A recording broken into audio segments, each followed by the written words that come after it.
think we're a little hot on the mic today. Can you hear me? Good morning, good morning. Both the people here in person and online, I am Reverend Peter Faraday, and I am the interim minister of UUCPA for the next couple years, and very glad to be that. My pronouns are he, him, and whatever your sexual orientation, gender identity, family makeup, ethnicity, etc., you are most welcome here at the Unitarian Universalist Church of Palo Alto. May you find nourishment and inspiration for your journey. We express our mutual respect by supporting each other's decisions about masking, distancing, and other health measures. If you'd like a mask today and do not have one, please raise your hand and we will get you one. If you're new with us, please know that during the service we use these cards to share any concerns or joys that are on our hearts. If you'd like to fill one out, you can always find them at the entryway and now at the small table right over there. And if you'd still care to do that while we go through a few pre-service announcements, you are more than welcome. Most of these announcements are also listed at the top of your order of service. Foremost among these is that today at 2 p.m. there is the gathering to mourn the loss and celebrate the life of Richard Castle, who was a vital part of UUCPA for many years. Reverend Kat Boyle leads that service. Again, that's at 2 p.m. here today. Before that, 3 UUCPA groups meet today, all starting around 11:45. The Action Council in room 9, the Green Sanctuary in room 10, and the Health and Wellness Support Group Thriving Together in the Fireside Room and online. Inquiries are always welcome, so if you'd like to explore any of these, feel free to drop in and see what's happening. Also, our Undy Sunday campaign is now underway. Each year, UCPA donates items requested by the Life Moves Opportunity Center for their unhoused clients. This is especially important this year since the center is closed due to damage from a water leak. If you didn't bring new items with you today, you can still do so next Sunday, so please check the list of requested items on UUCPA's website. You can also donate financially in the donation jar here, or the website provides an online option. All items or financial donations must be received by next Sunday, December 14th. UUCPA's Action Council thanks you for helping us help our unhoused neighbors. Speaking of helping, UUCPA has long helped to support various community organizations that align with UU values. Our justice partner this month is Colectivo ALA, which offers a variety of social, artistic, and support programs for LGBTQ+ Latina folks. We're grateful that we had, Christy, you're going to speak today? Okay, well, we were going to have a guest, but they haven't come. Oh, we were expecting Rodrigo. I'm sorry. I should have checked. I saw you and I wasn't sure. So, welcome, Rodrigo Garcia from Colectivo ALA. Nice to have you here. Please, they are going to tell us about their programs. Wonderful. Good morning, everyone. How are you today? It's my first time here in this sharing with beautiful people like you. So I'm a little nervous today. But it's my honor to be here today. Buenos dias. My name is Kimberly Gallardo. I am a member of Colectivo ALA. And I am the program leader of Monarcas, a program of Colectivo ALA that serves transgender women. Our director and co-founder, Rodrigo Garcia, is not able to be here today due to the last-minute conflict, but he kindly sent his regards. Thank you for inviting us to this church this morning. I am a transgender woman, an immigrant, and I am one of thousands of individuals who left their country in search of a better future. If you didn't notice yet, I have an accent, and usually I prefer to communicate in Spanish because that is how I can express my feelings better. Like many of my trans sisters, I have faced a lot of challenges, including finding a job where I felt safe, walking alone on the streets without facing some kind of discrimination, traveling without fear of showing an ID that I match how I present myself today, even using a public bathroom without feeling like I am being watched. Many times I felt depressed, alone, questioning if I should even be alive. Finding a community that celebrated with me everything that I am was a turning point in my life. That is what Colectivo Alas represents for me. Not only did I find a community of LGBT Latinos and Latinas that became my family, but I also found a space to acquire leadership skills and become an agent of change for my community. With the support of Colectivo Ala, I helped to found Monarcas, a unique program focused on our experiences as a transgender Latina women. Colectivo Ala is a volunteer-run organization fiscally sponsored by Valley Health Foundation. We exist because of our collective power and also because of the support of people like you who believe in supporting the work that we do. With your kind donation, we can continue our activities like our social support groups and offer food of the meetings, buying material for activities, and even help pay for the rent of our meeting places. We are very thankful for your kind support. Before I end, I want to invite you to come down to San Jose and celebrate with us at our Christmas play.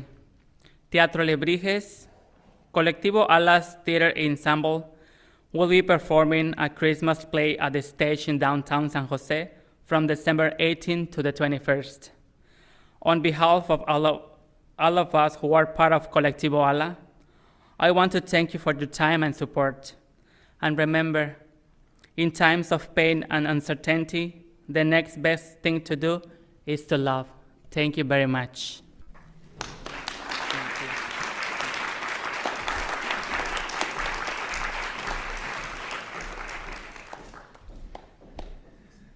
Thank you so kindly. If you don't know, our tradition is that our offering today will go to Colectivo Ala. One quick insertion into the program this morning, which is that I was just informed that Unday Sunday has its own little anthem, and it has been requested that we have it performed. So go right ahead.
Thank you very much. And one other change to the printed order of service, it's correct online that Veronica's opening piece today is now the Prelude in C major from Volume 1 of the Well-Tempered Clavier by J.S. Bach.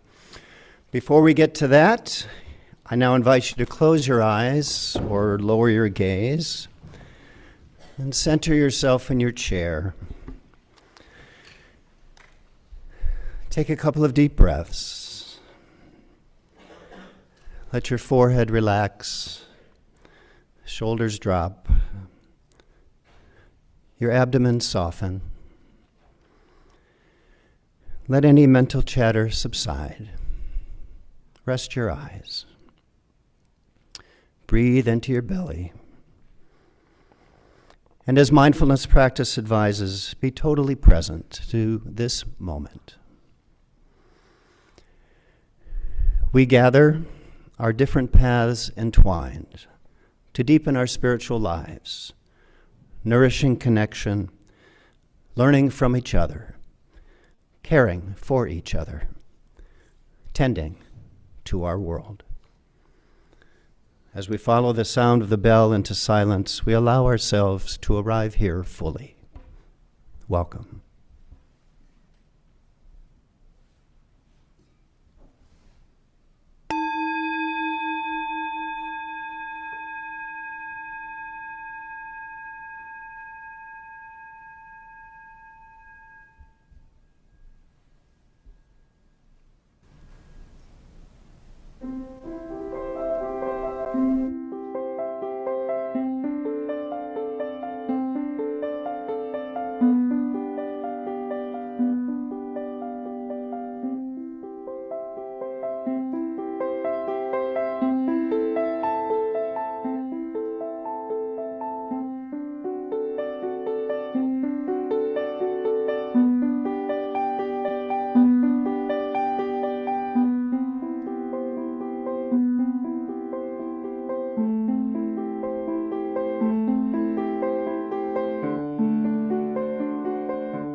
There's a script about lighting this chalice, and it's behind me. I can't find it.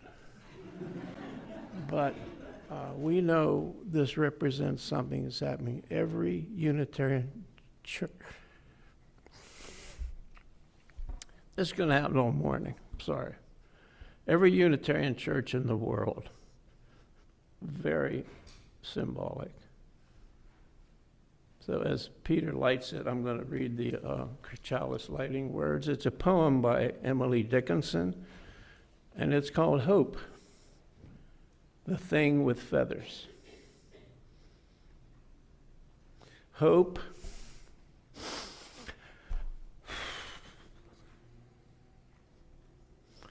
I'll make it.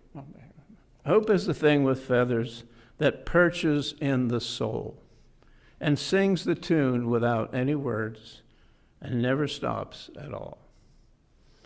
And sweetest in the gale is heard, and sore must be the storm that could abash the little bird that kept so many of us warm. I've heard it in the chillest land and on the strangest sea, yet never in extremity it asked a crumb of me.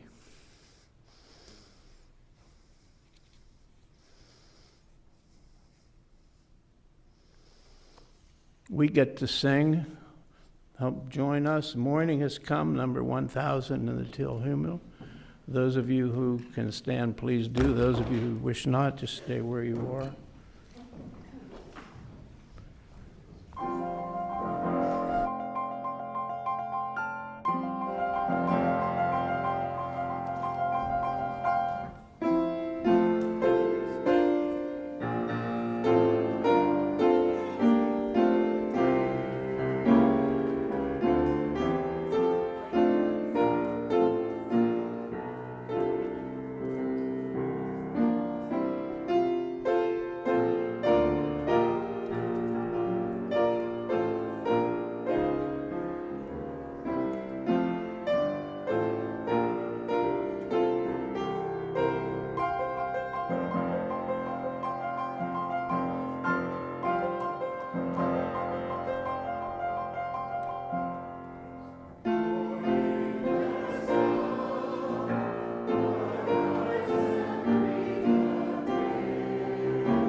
Good morning. Good morning, good morning. If you are very young at heart, or very, I promise it'll make sense in a second, or very young, please, you're welcome to join me stay up here on the colorful quilt.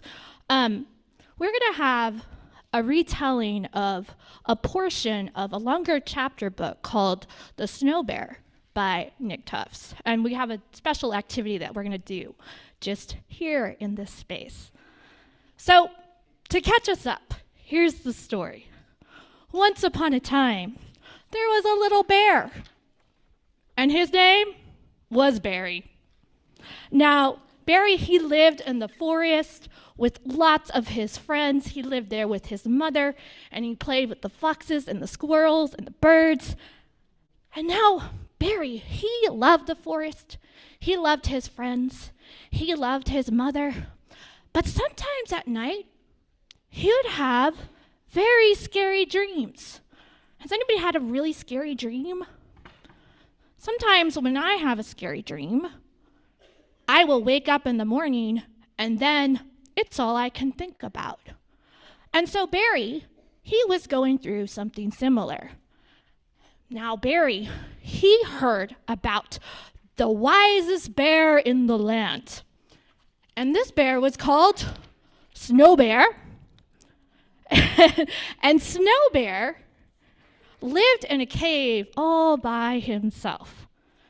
And Barry thought, if I want to help deal with these thoughts that my dreams make arise. I need to go and see Snow Bear. And so he did. And so he went and found Snow Bear's cave just before hibernation. Does anybody know what hibernation is? Yeah, have you? Hibernation is when an animal goes to sleep for like the entire winter. Yeah, so hibernation is when an animal goes to sleep for the entire winter. Yes.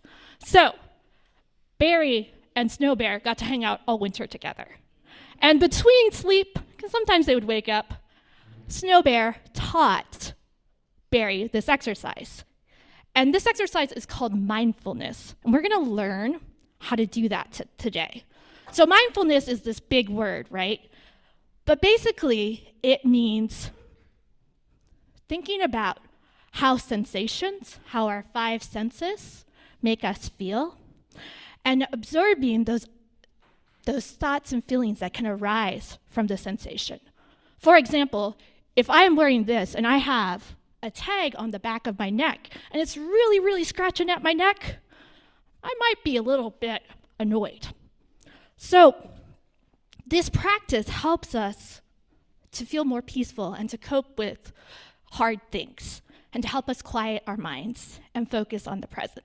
So we're going to just do a similar activity, and we're going to pretend to be Barry, or you can be yourself. So now I'd like everybody to arise in body and spirit, or in spirit. If you want to, or if you want to stay on the floor, you can. But we are going to pretend to be Barry. We're going to stretch our arms way up. Yeah, like big bear paws, stretching towards the sky. Let's take a deep breath in. And then slowly lower your arms as you exhale out. Let's do that one more time. Stretch our bear paw up, up, up, up, up, up. Stretch our claws to the sky. Take a deep breath in. Exhale out. Exhale out. So now in Spot, I want you to imagine that instead of your feet, you have those bear claws on your feet. And you feel the ground beneath your big old bear paws. You feel the coldness of the ground, the sensation of the cave. Now with your big bear paws, let's take a moment and we're going to step in place. So we'll go step, step, step, whoa, step, step. Let's do it one more time, 2 times. 1, 2, 1, 2. Oh my goodness, there's a bunch of bears in this forest. Okay, for our last part of this, before we go into the mindfulness breathing, let's pretend that we are sitting next to Big Snow Bear. He is as big as a cloud and as fluffy, and you can imagine that you are giving Snow Bear a great big hug by wrapping your arms around yourself, giving yourself a big hug for being here today. All right. So with that, let's drop our shoulders down and soften. And you can close your eyes if that feels comfortable. And in your mind, use those bear ears to notice the sound around you. The sound of my voice. Maybe you can pretend that you hear the clatter of squirrels scampering up the tree outside, or the cold wind blowing into the cave. We're going to take a slow breath in, and let's exhale out slowly. We'll do that one more time. And we'll do this one more time, and then exhale out. Sometimes when we do this, even in bears, thoughts can arise like, oh, I'm hungry, or I'm wiggly. Oh, I'm tired, and that's okay. Bears notice their thoughts too.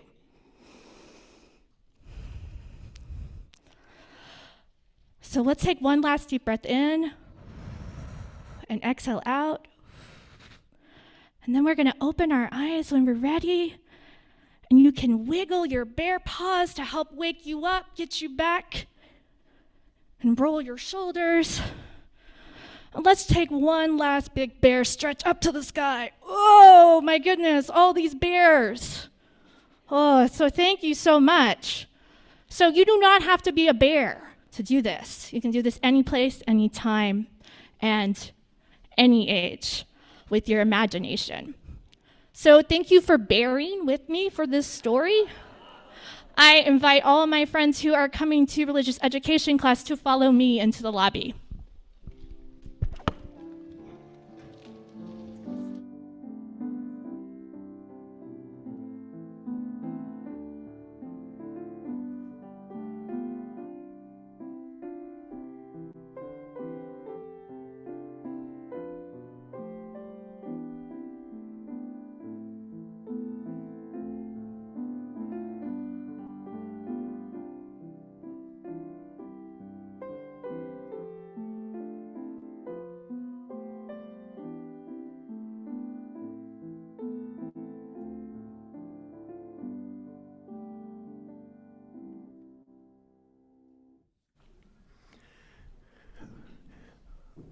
Our worship associate Brian Weller this morning chose poems for our chalice words today, which inspired me to do the same for our reading. It's a short poem. But I first want to say, if you don't know, Brian has been a part of this community for many years, and an important and vital part, very involved and supportive of others. And he's going to do his reflection after this reading. And the reason he was saying that this is going to happen all day, meaning choking up, is because he is leaving this church as of today to move to Pittsburgh to be closer to family at this time of his life. And his, among others, his daughter is here from Pittsburgh to help him with that process. So I just wanted to kind of, offer a little context for Brian's condition. What would you He's nodding, so I guess that's okay. Yeah. Anyway, our reading is by Tracy K. Smith. It's called An Old Story. We were made to understand it would be terrible. Every small want, every niggling urge, every hate, swollen to a kind of epic wind.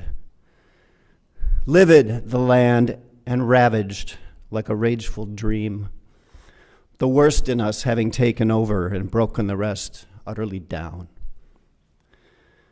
A long age passed,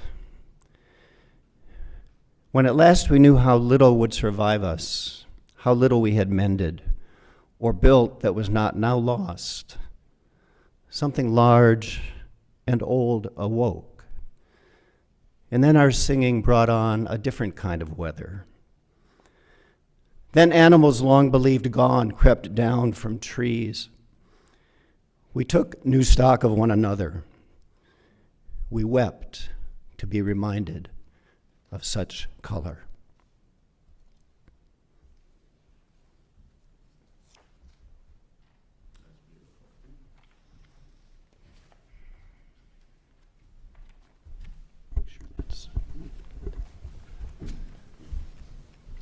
This is damn near a eulogy. In July, I had septic shock and I had emergency life-saving surgery. And last month I had a bacterial infection. If you look up the definition, it's famous because it resists any kind of cure. But we got one, and I'm here, and I want to say I'm glad to be here among you.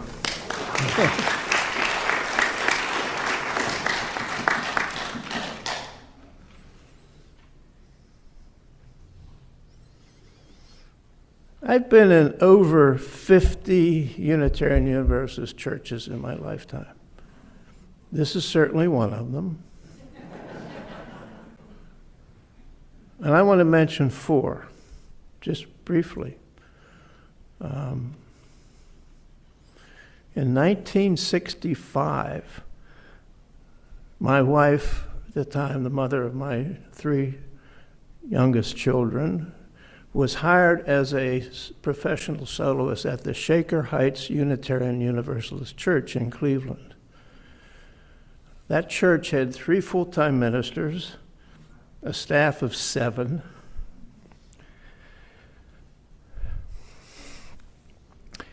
But the music program, they had a Baroque organ, they had a regular organ. They had a string quartet out of the Cleveland Orchestra twice a month. They had a 20-voice choir, 8 of whom were professional. That's how my wife and I got involved. So I'm sitting there every Sunday thinking Unitarians know how to put heaven right on earth every damn Sunday. It was glorious. So it wasn't long, we moved to Pittsburgh, and there we got involved in a church that's still flourishing, the North Hills Church. And it was an old dairy barn, and it was a fabulous setting. And it was a 45-year experience for me, and got pretty involved. Lots of years we didn't have ministers, we were too young, we were too poor. So there were a lot of Sunday services that we put together ourselves. It was a creative time. My 3 daughters were raised there. One is a Unitarian minister, so the thing paid off. The other 2 are Unitarians in their lives, and I'm proud of that. There's one story. I was president a couple of times, and the first time I got elected because of my platform. My platform was no more instant coffee at coffee hour. I won by a landslide. It was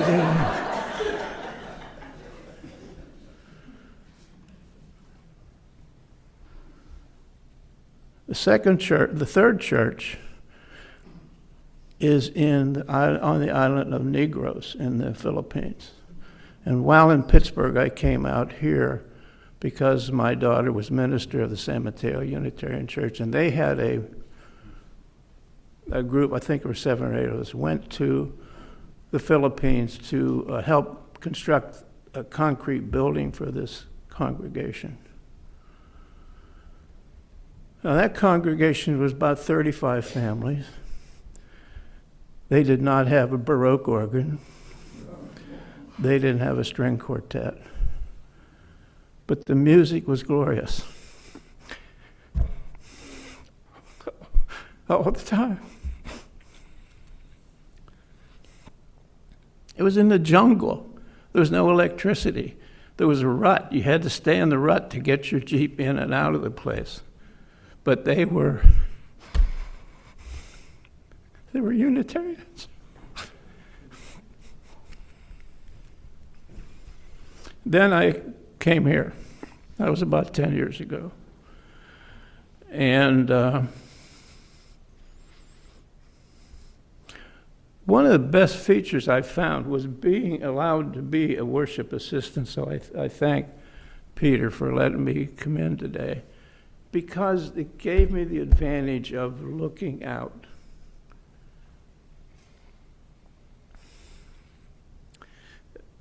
At your faces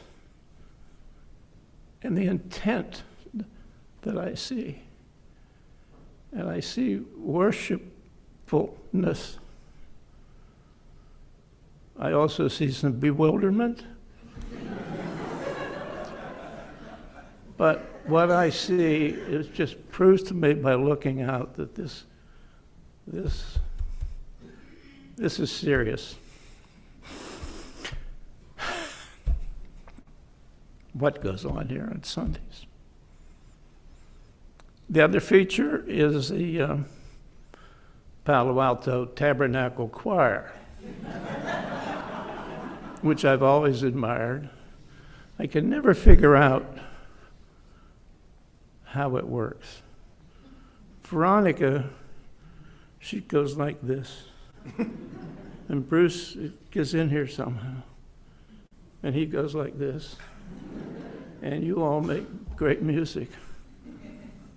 The big plus, what's going on here. A practical matter, there's a gentleman on Zoom, I'm sure, named Byron Brown. He's watching. He and I, four-handedly,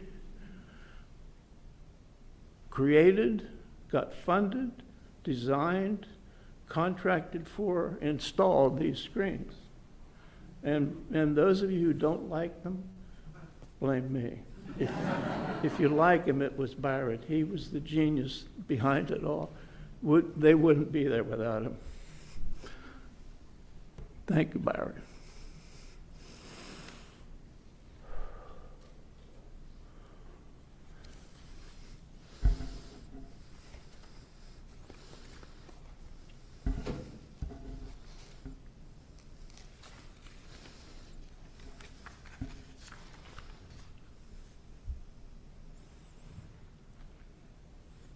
I love most of you. So may the road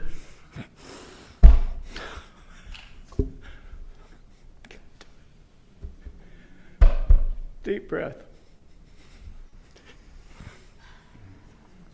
May the road rise to meet you. May the wind be always at your back. May the sun shine warm upon your face. And thanks for the memories.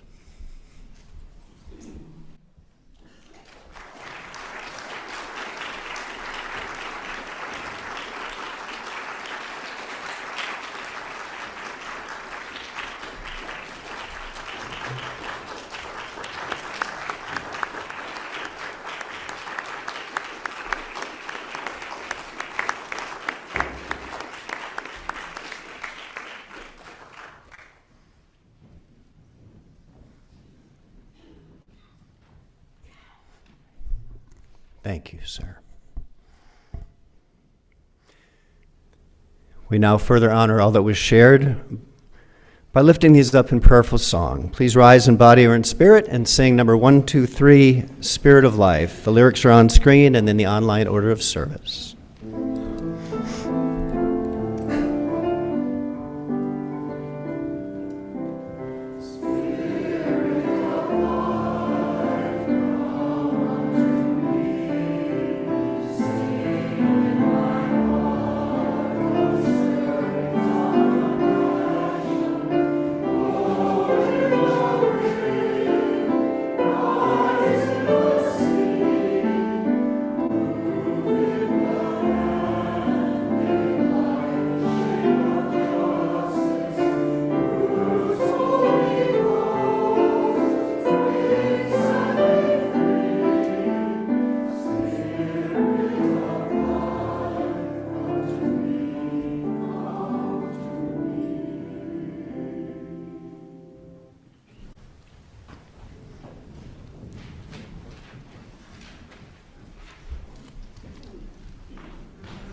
It's a beautiful piece, beautiful sentiment. Thank you. I hadn't heard that before. So starting with a little story today. In ancient Greek mythology, we find the tale of Zeus and Prometheus. Prometheus steals fire from Zeus to bring it to humans, which enrages the supreme Greek god. So Zeus creates a box that contains all manner of troubles, unbeknownst to the box's earthly recipient, whose name was Pandora. And though warned not to, Pandora opens the box and unleashes a multitude of harmful spirits that inflict plagues, diseases, and misery on humankind. Spirits of greed, envy, hatred, mistrust, sorrow, anger, revenge, despair, and more scatter far and wide, just looking for people to torment. However, someone said horrible. Yeah. True. However, from this very same box, a healing spirit is also released, named hope. And from ancient times, people have recognized that the spirit of hope has the power to heal afflictions and help them bear times of great suffering, disasters, and loss. Times like today. Of course, the world has always had an abundance of such woes, but we live in a unique era. Never before has the cumulative damage been so extensive and so impactful of the future. But what is similar about our situation and those of all past eras is that the spirit of hope is a vital element in dealing with our situation. Now, the word hope is used in different ways. On the most basic and perhaps widespread level, it's simply a kindly affirmation of others. People say things like, "I hope you're doing well," and "I hope you have a wonderful vacation." We could almost think of such statements as a type of secular blessing. Another prevalent use of hope tends to be more self-focused. Most of us at some time or another have found ourselves saying or thinking things like, "I hope I get this job," or "I hope my team wins," or "I hope I don't get sick." What are we really saying when we use hope this way? This is what I want or don't want, right? This is hope as desire. One might even say as a mild form of covetousness. And from a quasi-Buddhist perspective, this kind of hope casts a big psycho-spiritual shadow because it's deeply attached to outcomes. So first, while hoping for a particular result, people can worry themselves sick about whether whatever they've pinned this kind of hope on will turn out as they like. And as others have noted, worry is the biggest waste of energy in the world, as it does nothing to affect the outcome. Second, if we don't get the result we hope for, the other shadow face appears called disappointment. And if a person is too deeply invested in a certain outcome, disappointment can slide into despair. A short step from hope as desire is hope as blatant wishful thinking. I hope I kick over a rock and find $1 billion. It's gone up with inflation. My soulmate, and a cure for cancer. Here's where hope gets a particularly bad rap for being Pollyanna-ish and naive, which is just what this kind of ungrounded, or to use a common term, false hope is. And to insert a theological note, this Christmas season of hope is only constructive if we apply Jesus' egalitarian teachings on love and compassion. The Christian blessed hope of a Messiah that will A, save your soul, and B, one day return to redeem the world is just one more idle fantasy dressed up in religious garb. All that being the case, a lack of hope whatsoever is deadening, sometimes even deadly. For if human beings become, to use another word for hopeless, truly dispirited, they have no will to live. However subtle it might be, if on some level we are not inspired, we expire.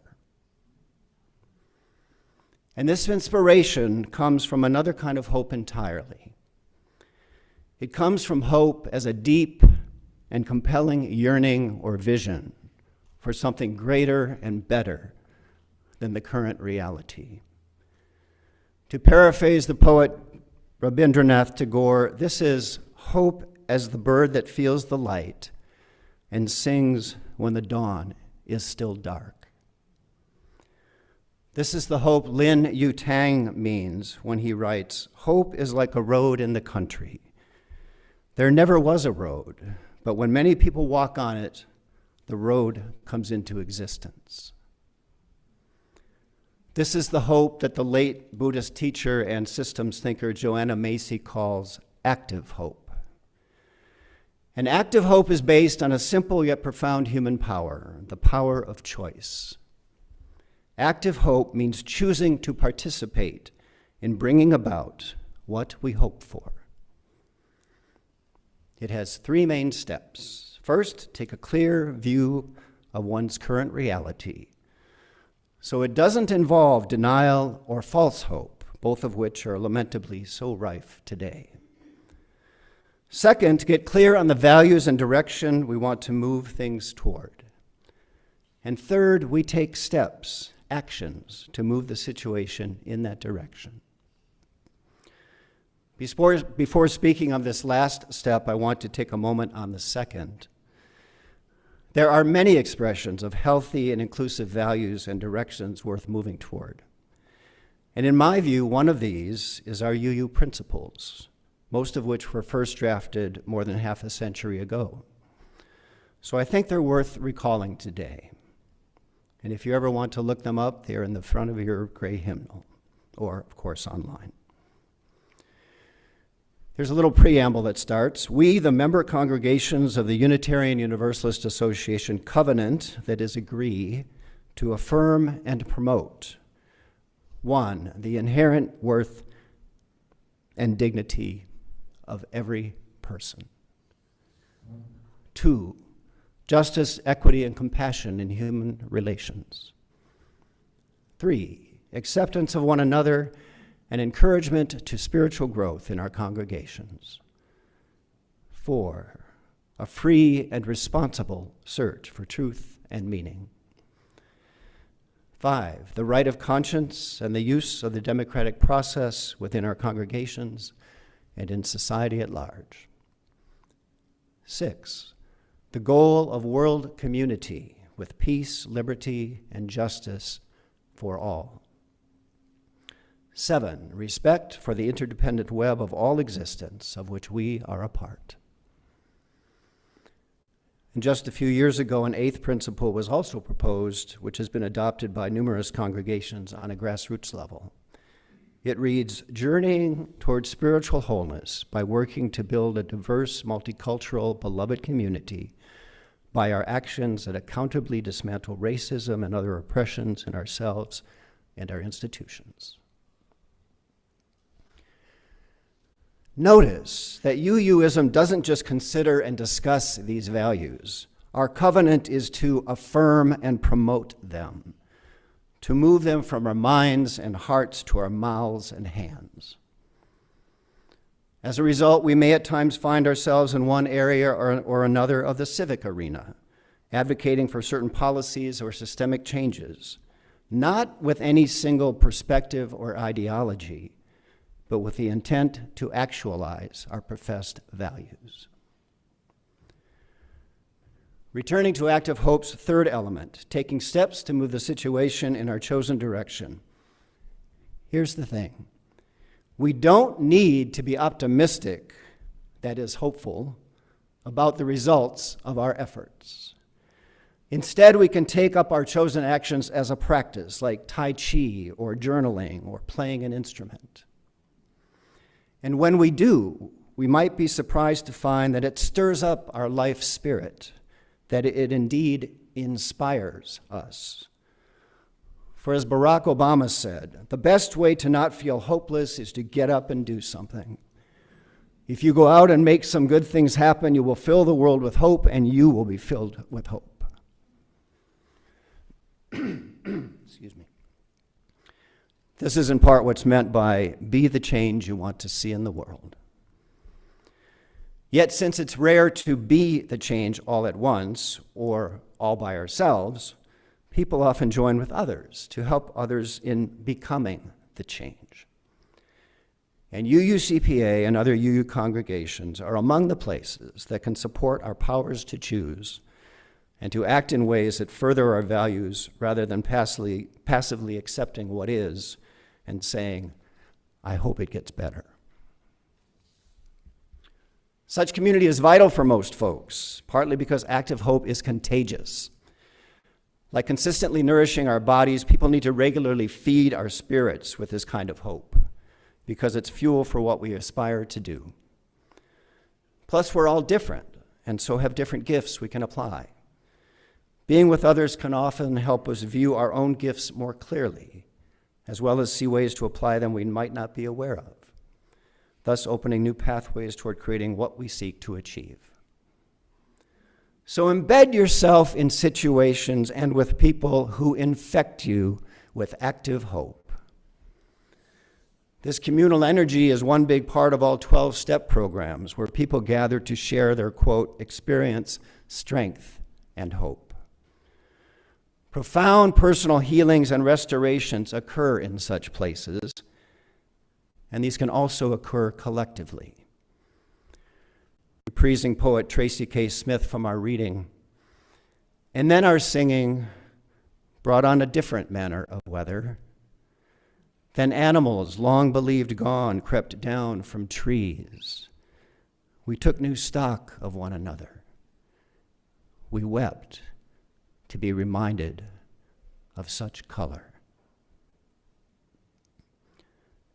So in this season of growing darkness and cold, including cold-heartedness by some, remember that this is not here forever. And in this dusky cultural Pandora's box time, if we're tempted to believe the unhopeful and unhelpful illusion that whatever we do won't matter, let's recall a wise Chinese proverb. It is better to light one candle than to curse the darkness.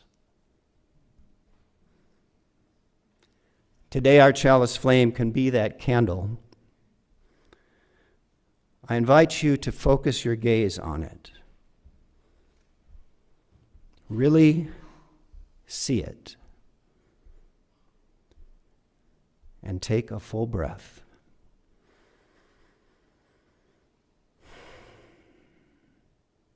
Now, close your eyes. Take another breath. Then in the dimness, envision that flame still shining.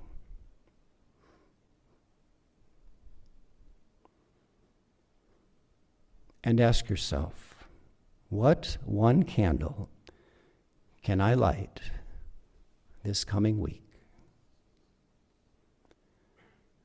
What's one specific expression of active hope that can help bring more of the change I want to be, more of the light I want to see into the world? It can be very small. But take a few moments now to choose one thing and prayerfully commit to doing that this week.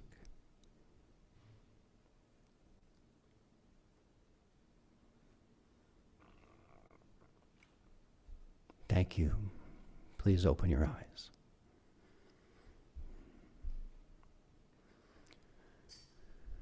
Reflecting on this reminded me of an apocryphal tale about Protestant reformer Martin Luther. When asked what he would do if the world were about to end, Luther supposedly replied, "I would go out and plant a tree." Now that's active hope in a nutshell. And in that spirit, since we're employing several poems today, here's a little closing rhyme. Light your candle, plant your tree. Active hope from you and me, till the world is whole and free. Say namaste and blessed be.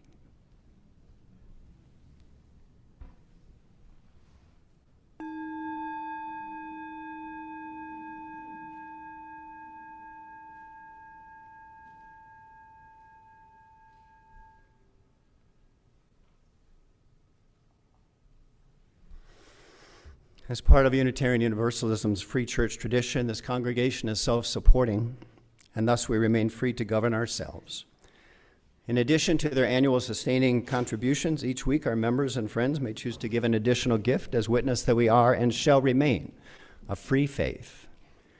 Today's offering will be donated to Colectivo Ala to aid their social, artistic, and support programs for LGBTQ+ Latina folks.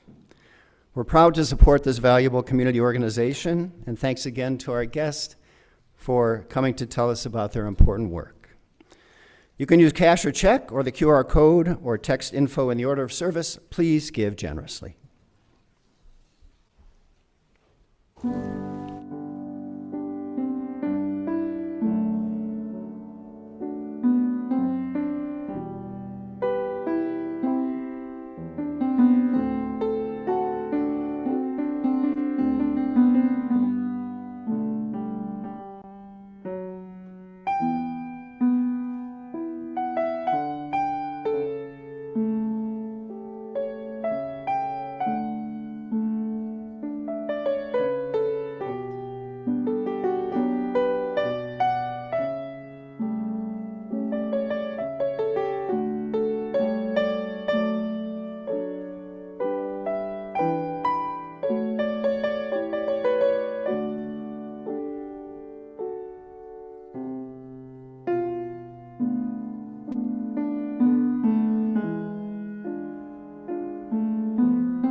We're grateful for the gifts offered today and for all the gifts and blessings in our lives. And if you're visiting with us today, that's a gift in itself. We extend an especially warm welcome to you, and I'd be honored to meet with you when we finish, if you'd care to do that, as you are our special guest. I'm also very grateful to Brian Weller for sharing his parting thoughts today. Brian, I know everyone here joins me in wishing you nothing but the best as you move on to the next phase of your life. May many blessings go with you. Now please rise in body or in spirit and sing a song that Brian chose to close our service today, My Life Flows On in Endless Song. It's number 108 in the Teal Hymnal, and the lyrics are also on screen and in the online order of service, number 108.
I have a daughter, Vale Weller, at her ordination.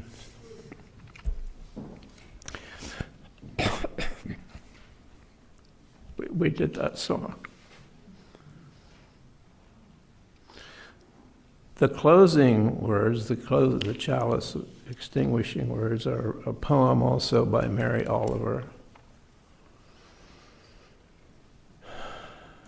Night after night, darkness enters the face of the lily, which lightly closes its 5 walls around itself, and its purse of honey and its fragrance, and is content to stand there in the garden, not quite sleeping, and maybe saying in lily language some small words we can't hear, even when there's no wind. Its lips are so secret, its tongue is so hidden, or maybe it says nothing at all, but just stands there with the patience of vegetables or saints until the whole world is turned around and the silver moon becomes the golden sun.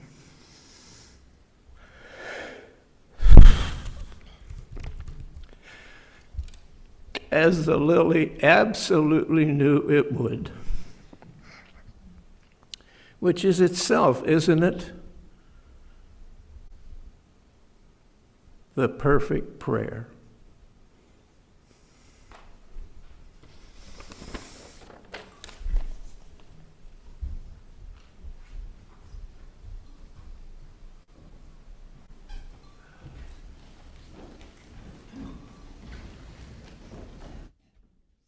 Brian, this one's for you today.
I'm switching them up because I usually use the other mic. I know I usually do this from the back, but I'm sticking with my buddy today.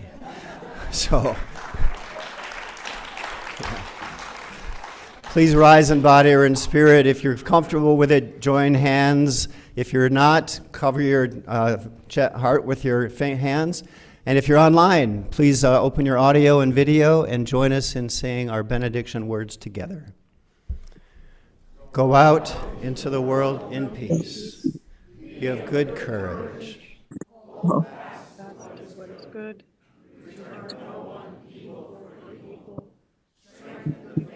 Hearted.